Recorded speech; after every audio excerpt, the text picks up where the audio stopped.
৫৬,০০০ বর্গমাইলের বাংলাদেশে গর্ব করার মতো তেমন কিছুই ছিল না, একমাত্র সাকিব আল হাসানই ছিলেন গর্ব করার মতো।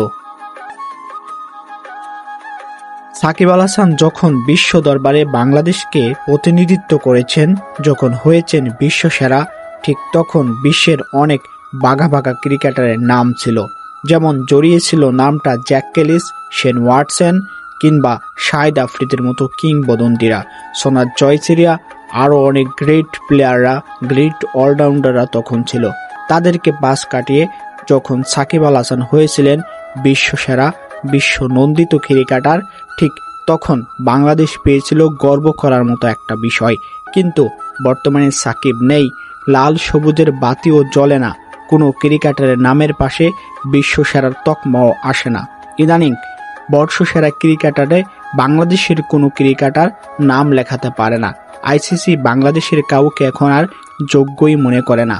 সবই তো শেষ, বাংলাদেশে গর্ব করার মতো আর কোনো ক্রিকেটারই নেই।